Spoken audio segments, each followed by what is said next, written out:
Gather close to the fire and listen. This is not just a tale, but a memory that still walks among the red earth roads of eastern Nigeria. In the days when the land was ruled by distant kings across the sea, the people of Aba lived simply. Every dawn, the cock's crow woke the women. They strapped babies to their backs, tied wrappers tight, and went to the farms. At noon, the markets came alive. The call of traders selling yams, the laughter of girls grinding pepper, the smell of smoked fish curling into the air. The women worked hard, yet they were the heartbeat of their homes. But the white men who ruled the land saw only numbers, not faces. One season, a whisper came like a cold wind through the villages. The colonial rulers planned to count the women, not to help them, but to make them pay tax as the men did. In the market square of Oloko lived Nwanyeruwa, a widow with a strong spirit. Her hands were rough from farm work, yet her heart was brave. One hot morning, as the sun burned through the mist, a tax agent came to her yard. He held a stick and a list of names. "Old woman," he barked, "prepare to be counted. You will pay the new tax." Nwanyeruwa set down her calabash of water and stood tall. "Do you count the stones of the river before you drink from it?" she asked.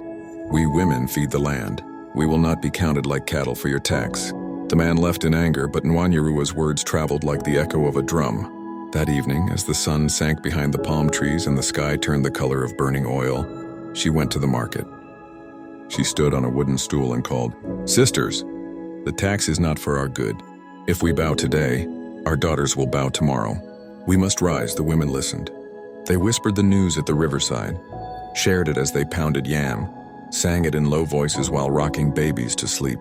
Soon the call spread beyond Oloko, leaping from village to village, carried by market traders, echoed by drummers, retold by moonlight fires. One by one, the women gathered, old grandmothers leaning on sticks, young mothers with babies tied to their backs, girls with bright eyes, still learning the ways of womanhood. They carried palm fronds, a sign of peace, yet their hearts beat like the dundun drums of war. By the time they reached the town of Aba, they were no longer a handful. They were thousands. The sound of their singing rolled across the fields like distant thunder. "We will not pay the tax. We will not bow." They danced in circles, their bare feet stamping the earth. The dust rose like smoke around them. They clapped, they sang the old Igbo songs of defiance, songs that had been sung long before the strangers came. The colonial officers watched in alarm. They had thought the women would be silent as the river stones. Instead, the women's voices were like the river itself, breaking its banks. Soldiers were called, guns were raised. Shots were fired into the air to frighten them, but the women stood firm like the Iroko tree in the storm. Not one turned to run. Their songs grew louder, and even the wind in the palm trees seemed to hum with them. For days, the protest continued. Markets closed, farms were left untended. The streets echoed only with the clapping and the cries of the women. At last, the rulers gave in. The new tax was withdrawn. The women returned to their homes, tired but with heads held high and hearts burning with pride. So it is remembered.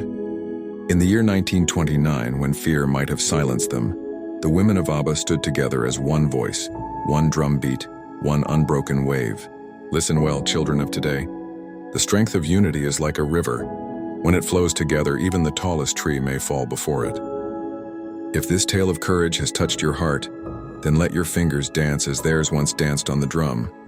Like this video, subscribe to Tales by Ochoa and ring the bell so that every new story will find you by the fireside.